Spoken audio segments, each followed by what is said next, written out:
Yo, what's up everyone? How are we all doing? Back with another video. A video that I've done before, and it's a tester to see if this is something you guys would be interested in. Obviously I'm here with Beck. Hello. And Shut up. So do it by yourself. Yeah, obviously I've done OverSimplified before.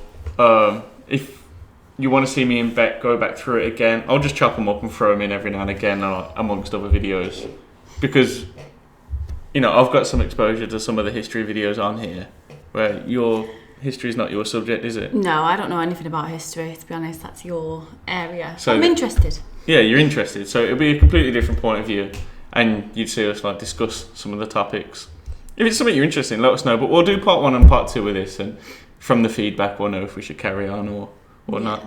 Yeah, I'm down. Ready? So, do you know anything about the American Revolution? I don't. Do you know who they revolted against? I know they revolted against England. Okay. And that's about it. I mean, that's all you need to know, really. We're too embarrassed to talk about it in our education. We don't like to discuss the fact that we lost. We didn't learn this in school. Did you learn this at school? No. They don't want us to know. We only learn about the wars that we win. I only learn things from you. or that. So yeah, let's get straight into it, and hope you guys enjoy. Spain. What is wrong with you? Oh. Okay. Started too soon. Holy smokes. Christopher Columbus, that is no way to address the King and Queen of Spain. What is wrong with you? Okay, so you know how we're looking for a new trade route to India, right? Right. And the earth is round, right? Right. So I'm thinking we can just sail the other way around the planet, right? Yeah. So I set sail, right? Mm-hmm. And I reach India, right? Right. Wrong. You know, I forgot so much of these. Like, I remember the information, but the little bit. It's to India, right? Right. And the earth is round, right? Right. So I'm thinking we can just sail the other way around the planet, right? Yeah. So I set sail, right? Mm-hmm. And I reach India, right? Right. Wrong. I did not reach India. I did not. All right, get to the point. Did you know there's a whole nother freaking continent? That's like when you told me, get to the point. Yeah, sorry. Doubt that. Okay, and do you think I should care about this? Why? Oh, I'm sorry. Did I forget to mention there's gold everywhere? Gold? Columbus landed in Central America in October 1492, and he had the time. No, I'm just thinking that I've not watched any of these before, right? But they just look like, you know, have you seen them little Cyanide and Happiness videos or like comic strips? No. They're just like drawn exactly the same, and I thought it was like the same people. What, the videos on YouTube? I think so. They're funny. Alright, we'll check them out. Columbus landed in Central America in October 1492, and he had the time of his life. And by that I mean he went on a huge theft and murder spree. He stole gold, jewelry, people, and a hammock. And then he returned to show off all of his riches, including a few previously undiscovered items, such as tobacco, the pineapple, turkeys, and a hammock. Now I know what you're thinking, but oversimplified, Columbus didn't discover America, the Vikings did. And you'd be partially right. In the 11th century, Leif Erikson was the first European to land in America. But hey, if you love Vikings so much, then why don't you check out today's sponsor, Vikings War. Go check out Vikings and all that. He doesn't get paid if I skip it, so, you know. Really? Is that how it works? In one of these videos, it's more of a promotion, so they'd pay him. Right. Whereas if he turned on, like, the advertisements, that would come up at the start of the video. Right. I don't know if he has turned on that, because I've got the premium, but... Yeah. Of his life, hammock. And suddenly the race was on to explore and conquer the New World. After a couple centuries of warring with the natives and each other, the European powers had claimed quite a lot of land, including this area, which both the English and the French claimed as theirs. One day the French said, I'm going to build some forts along here. And the English were like, could you not? And the French said, sorry, but no, I could not. And they went ahead and built their forts, which pissed off the English. So they sent an up-and-coming British lieutenant colonel by the name of George Washington with a combined force of British troops and Native Americans. After a short battle, the French commander said, all right, we surrender. Okay, boys, pack it up. They're surrendered. Oh, sorry, was I not meant to split his head open with the tomahawk? Don't worry, it's not like this will start a 7-year-long major global conflict. And what happened next was a 7-year-long major global conflict, which Great Britain won. At the peace negotiations, Spain gave up Florida. he's like, I don't want to brag, but, we kind of won. 7-year-long major global conflict. And what happened next was a 7-year-long major global conflict, which Great Britain won. At the peace negotiations, Spain gave up Florida, while France gave up all of its territories in North America. But Just curious, did you know that, like, America used to be split like that? No. At the peace negotiations... When you picture America, how did you picture it before, like, it was America? Well, no, I'm saying that. I knew that some of it was, like, British colonies. Is that the word? Yeah, Like, some were Well, British. America as a whole is a British colony, but... No, I just thought it was little bits of it, but I didn't know that, like, other countries had bits in it as well. Yeah, like most of like the American population today, a lot of people think like, a lot of English think American ancestors are English, but mostly they're German.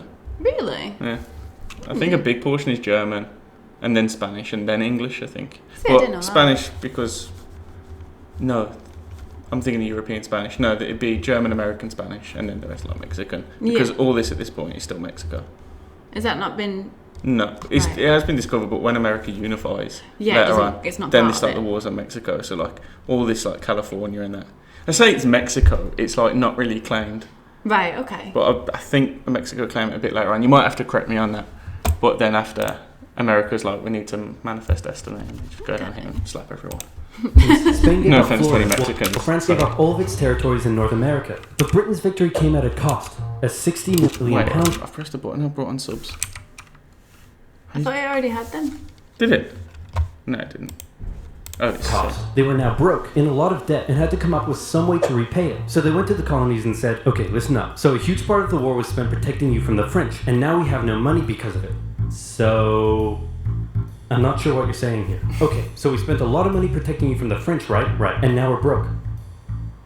That certainly is a pickle. Listen to me. We spent all of our money protecting you, and now we need money. Can you please pay us back some money? No. Okay, we're just going to go ahead and tax you. In 1764, Britain introduced the Sugar Act, forcing the colonists to import sugar and molasses exclusively from the British and to pay duties on them. Then a year later, they introduced the extremely controversial Stamp Act, and it worked a little something like this. Hello, shopkeep. Hello, Mr. Bungleberry. Here's the deed for your new shack. Stamp. That'll be 3 pence, please. Wait, what was that? It's the new tax. I get a stamp on any paper or documentation I make, and you have to pay for it. Would you like to see this pamphlet that explains everything? Yes, please. Okay. Stamp. 2 pence, please. This is awful. You know what? Just give me a deck of cards so I can go gamble my pain away. Okay. No. Don't do it. Damn. Obviously, the colonists were like, hey, my dudes, this new tax legislation right here, this is this where BS. like taxes come from? This is No, where no. taxes started? No. No, we've been taxing for pretty much the start of society. Oh, right. But like, the problems that the Americans had is not necessarily... Well, the tax was bad, Yeah. but they wasn't even getting a say. Like, they wasn't being represented in court. So imagine like you paying tax, but you don't actually get to have an opinion on anything. Yeah. That's why they were mad. Like, the taxes were bad, and that was bad in itself. But the fact that they couldn't even have any say in like the government was like... Yeah, it just had to deal with it, accept it. Basically. Obviously, the colonists were like, hey, my dudes, this new tax legislation right here, this is BS. Until now, they had enjoyed relative freedom to rule themselves, and now suddenly Britain was asserting its control. They were especially unhappy because they didn't have any representatives in the parliament that was levying taxes on them. So they protested. Orators gave fiery speeches. British goods were boycotted, and anyone loyal to the British found themselves increasingly harassed. The whole thing actually began to take quite a toll on British business, and after just a couple years, the British were forced to repeal the Stamp Act. But we still desperately need money. What should we do? We could try taxing the colonies. Great. Why has he done King George so dirty? Look at him. Oh my god, I didn't even notice.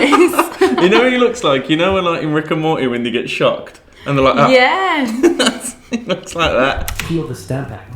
But we still desperately need money. What should we do? We could try taxing the colonies. Great idea. Wait, didn't we literally just try that and it failed miserably? Man, look at me. I look fabulous. Why is there a fidget spinner? Why is there a fidget spinner? Have you ever seen such a handsome boy? No siree, Georgie. No way. You're the handsomest, smartest, most popular king that ever lived, and everybody likes you. You're doing such a good job. Your Majesty. Sounds like You're Trump a still here. little bit, don't it? We're doing a great job. Get the hell out. Tremendous. So in 1766, the British made a declaration saying, we can do what we want because we're in charge and you can all go suck it. Then they levied a whole bunch of new taxes on the Americans via import duties. Glass? There's a tax for that. Lead? There's a tax for that. Paper? Tea? Oil? There's a tax for that. And once again, the Americans boycotted British goods. British Wait, what was business that felt the again? pinch. Oh, yeah, carry on, you fucker. Mate, when the gym's open, I'll be back. British had to back down. Alright, this is ridiculous. They're my colonies and I have to be able to assert my control. repeal all the new taxes except for the one on tea, also send 1,000 troops to Boston to take control. Oh, and make the colonists pay for them. And as British troops arrived, the tension in Boston was palpable. You could cut it with a knife, and it was all about to come to a head. On March 5th, a band of local patriots began heckling a British guard at the customs house. More and more Americans joined in the heckling, while more British troops turned up in support of their comrade. Snowballs were thrown at the British. Really the sad. snowballs turned to the rocks to oyster shells. The soldiers, outnumbered, panicked. One thing leads to another, and you can see where this is going. That makes 5 sense. civilians were killed. You're outnumbered. What do you mean? Well, if you're outnumbered, you gotta just do what you gotta do, innit? Oh, well, you know. It's noses. Look at the noses. How come all the Americans have relatively normal noses? And you know what? It was. So did this really happen then? Yeah. Like, they just opened fire onto all the civilians? Yeah. Because they were being mean to them? Well, they were throwing stuff at them. They could have just thrown stuff back, I suppose, isn't it? Yeah. Patriot press throughout the colonies declared the Boston Massacre an unwarranted crime committed against the people of Boston by the cruel British, and the anger continued to grow. A British revenue schooner that ran aground in Rhode Island was burned by the locals. When it came to light that the governor of Massachusetts supported the suppression of the colonists, his house was burned by the locals. And next, the colonists would set their sights on the remaining tax on tea. On December 16, 1773, a band of patriots known as the Sons of Liberty, disguised themselves as Native Americans, marched down to Boston Harbor, boarded a British merchant ship loaded with tea, and in front of thousands of spectators, threw nearly 10,000 pounds worth of tea overboard. There's no need, is there? There's no need for that. There's no need, man. I get you mad. But why the tea? Do you know what I mean? Because it's important. To who? The British. Yeah, but it just feels unnecessary to me. I feel like they've took it too far. That's what I feel like. And in front of thousands of spectators, threw nearly 10,000 pounds worth of tea overboard. The British were disgusted, and they punished Massachusetts with a vengeance. They dissolved its General Assembly, revoked their charter, and sent 3,000 more troops to occupy the city, meaning Boston and Massachusetts were now essentially under the direct rule of Great Britain.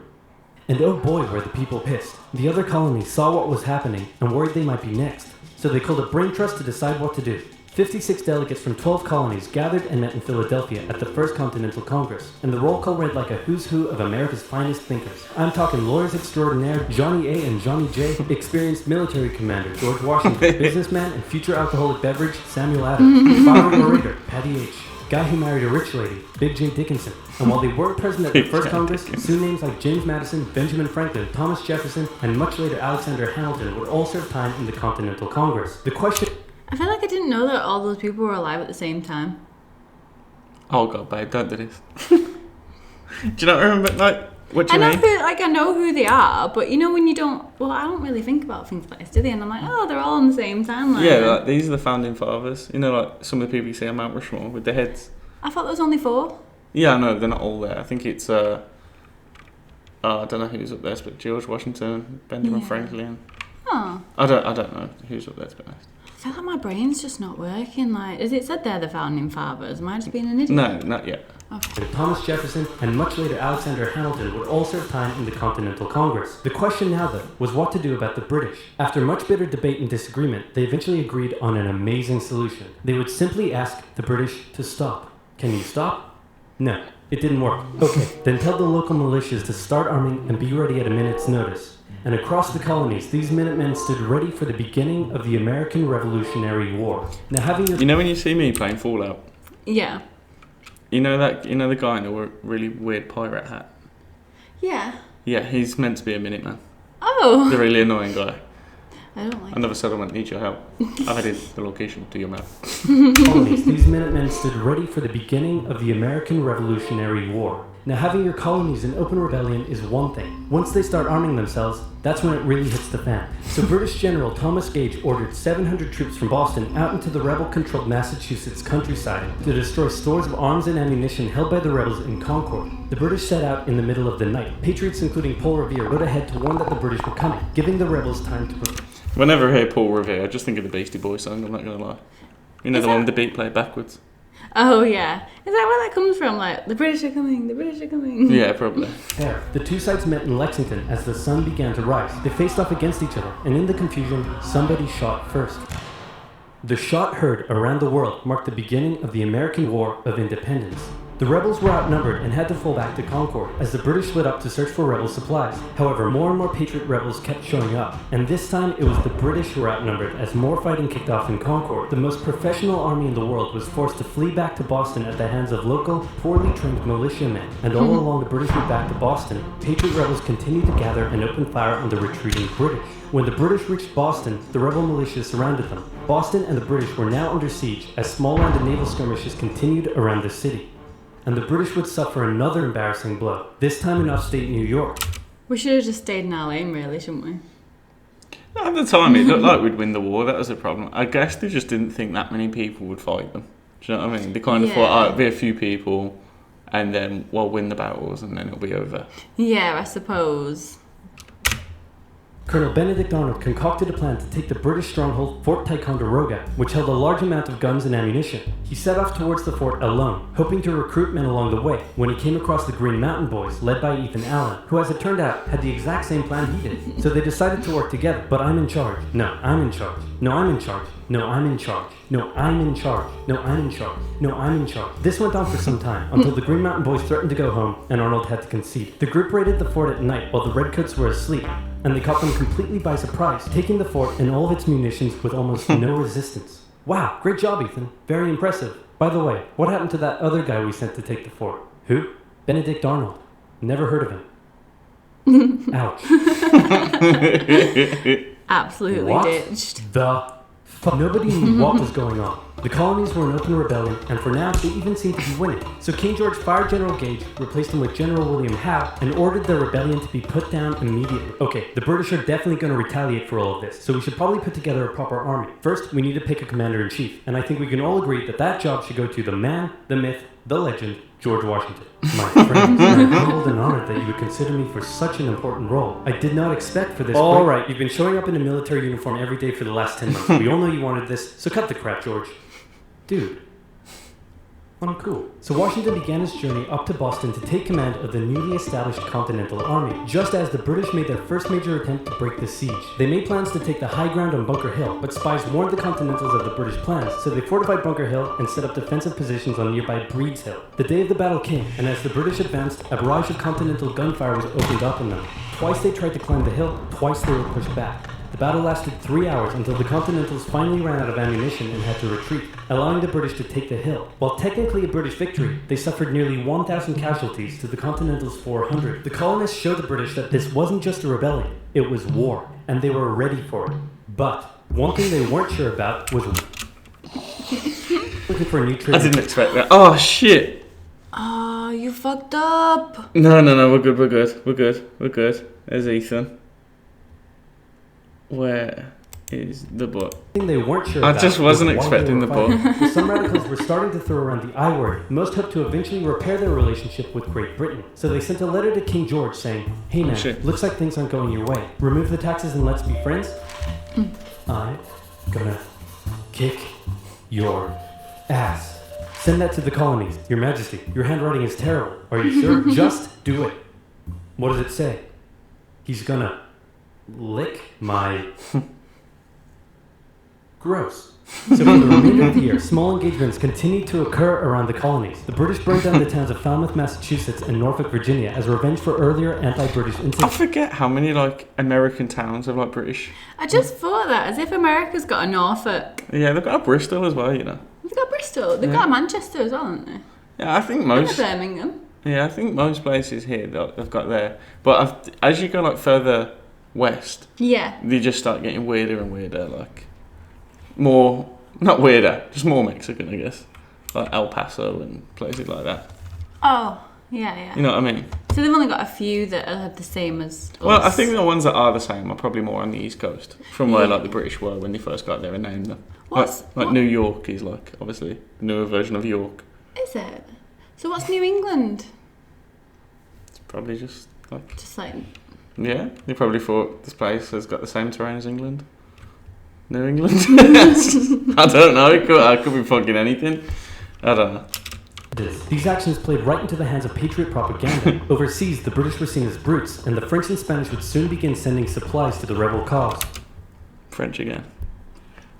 During this time, there was also minor fighting going on between Patriot and Loyalist militias in the southern colonies. Benedict Arnold was still on a mission to win some personal glory for himself, so he headed up an attempt to invade Canada in a two-pronged attack. The Continentals managed to capture some British forts and the city of Montreal, but a harsh snowstorm with some smallpox on the side saw them defeated and pushed back at Quebec City, and they were forced to retreat all the way to Fort Ticonderoga. Speaking of which, remember all those guns and ammunition? Well, this guy's got a plan for what to do with them. He uses oxen to drag 120,000 pounds of artillery for 2 months through the harsh winter, 300 miles all the way to Washington and his Continental Army surrounding Boston. Boo. Washington's got himself some big guns, which is fortunate because up until now his army had been suffering through the cold winter, not knowing when the siege would end. Now, they could make a move. Washington wanted to launch a full assault on the city, but his junior officers felt the British were too fortified, and to his credit, Washington was great at hearing and taking on board the ideas of others. Instead, the Continentals worked through the night, setting the guns up on Dorchester Heights, overlooking the city, and when dawn broke and the British saw the guns, they knew they were toast. Their positions were completely exposed. It was checkmate. They had no choice but to abandon the city. 120 ships carried 9,000 redcoats and 2,000 loyalists away to an unknown fate, and Washington had his first victory of the war. Washington then moved his army to New York, knowing that when the British returned... Sorry, but look how straight his face is. Washington had his first victory of the war. Washington then moved his army to New York, knowing that when the British returned, they would probably land there. In the meantime, a friendly-looking old man by the name of Thomas Paine had written and published a pamphlet called Common Sense, in which he advocated for total independence from Great Britain. It spread across the colonies like wildfire, and to this day remains the best-selling title in America. It was read aloud in As if I didn't know that. I must have missed colonies like wildfire, and to this day remains the best-selling title in America. Proportional to population. I thought the Bible was the best-selling book in America. Yeah, but you don't buy a Bible, would you? You can buy a Bible. I feel like you just acquire them. You just where'd you get your Bible? I just fucking steal them from hotels. I don't know. When have you ever said that for anything? Where'd you get that? I appear to have just acquired it. Well, you never see them in shops, though. Do you have to go to sneaky a special word. shop? I don't know. Yeah, you get them in bookstores and that. No, you're not going to find them down Asda, but... Yeah. I was going to say I've never seen a Bible for sale, but I've never been in a bookshop, so... Well, that says a lot. It was read aloud in taverns and meeting halls and brought the idea of independence into the mainstream. Congress began to seriously consider the idea. Thomas Jefferson was selected to write up an official Declaration of Independence, and he went hard, writing that all men are created equal, with certain inalienable rights, including life, liberty, and the pursuit of happiness. Of course, Jefferson had over 100 slaves, but we don't have to talk about that. On the 2nd of July, Congress voted unanimously in favor of independence, and John Adams declared that the 2nd of July would go down as the most remembered day in American history. Then a couple days later, independence actually came into effect. The United States of America was born. There was no turning back now. The Americans tore down a statue of King George in New York and melted him down into 42,000 musket balls. To the British, it was treason. And if the king had his way, Washington... What's that from? Down into 42,000 musket balls. To the British, Come on, Ben. What, treason? That exact wording. Come on. Do you have a clue? Think we watched him not too long ago. Gordon Ramsay? You mean Gordon Ramsay said it's treason then?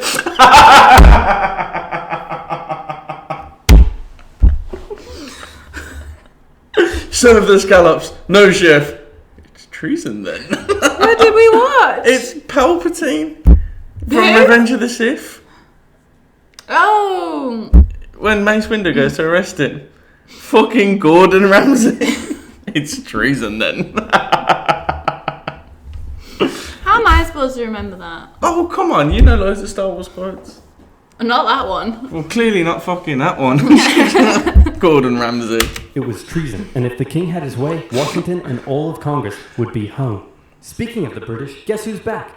The king sent an intimidating force of 130 warships and 25,000 men to New York. Washington knew that taking on the most powerful military in the world wouldn't be easy. The British set up camp on Staten Island as the Americans dug into defensive positions around Brooklyn Heights, waiting for an attack to come. But the British just waited, wearing down their opponent's nerve while building their own strength. At one point, they launched a big scary artillery barrage and then said, you know, if I was you right now, I'd probably sue for peace. But Washington told them to shove it. The Americans kept holding out for what was coming, and when they finally hit, they hit hard. 15,000 British troops approached the American position, and the two sides fired on each other in massive rows. But what the Americans didn't realize was they were only fighting a decoy. The main British force was going around to flank the Americans from behind, and when they arrived, they inflicted heavy casualties. The Americans panicked and retreated back to Brooklyn Heights, where they then found themselves trapped between the British Army and the river. It looked as though the war was already lost, but luckily, instead of attacking, the British decided to dig in for a siege, and then a thick fog set in, allowing Washington's army to escape across the river unimpeded. You know what that's kind of like though? I just realised that's kind of like the Dunkirk situation, isn't it?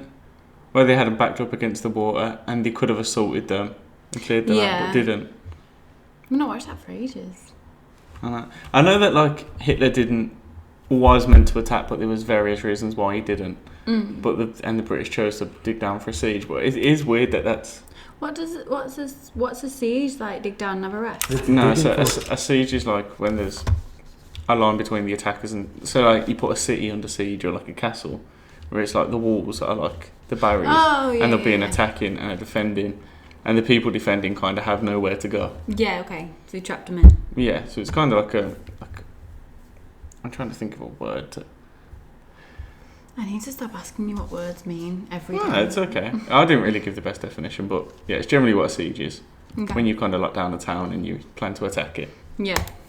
Siege, and then a thick fog set in, allowing Washington's army to escape across the river unimpeded. The British continued to chase and engage the Americans at Manhattan, and the Americans suffered defeat after defeat after defeat. It was a disaster. Washington's leadership was called into question, as thousands of American POWs were left to rot as traitors.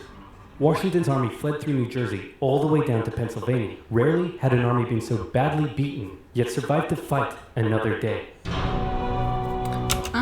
So that's only the first part? Yes. There's two parts this film? Yeah. Okay. What do you think? I didn't know, like, any of that, to be honest. I don't know. I think the only history that I know is, like, World War II. Yeah. No, to be fair though, if you're not taught it in school, you can't be expected to know it. Like. Yeah. And I wouldn't expect you to know like the details. I didn't know it when I watched it. Like. Yeah. No, I liked it though, and I like the little cartoon people. They're so cute. Yeah. Do you get the general gist of it though, like where it's going? I'm excited to see what happens next. To be fair. Do you know what happens next? No. We win. Do we? Do we win? No, because otherwise we'd still have America, wouldn't we? What? I don't know who wins. I watch part 2. What? Babe, the Americans win. Because America's America. Oh, right. Okay. Oh, no. No, I just... Babe, no, don't feel like... I don't know anything. I know. No, I shouldn't have made you feel like that. I'm sorry. But that was really fucking stupid. Right, I hope you enjoyed this, guys. It's been hard work. If you want to see more, let us know. I'm just going to watch it before you make me watch it next time. Sound clever. Fucking Gordon Ramsay. What the... Oh, that's got me. Yeah. Like, comment, subscribe, all of that, man. If you want to see us more, if you want to see us do more OverSimplified, let us know in the comments, man. Yeah. Anything to say? No, I think I've said enough. I've said enough. Yeah, peace out, guys. Like, comment, subscribe. See you soon.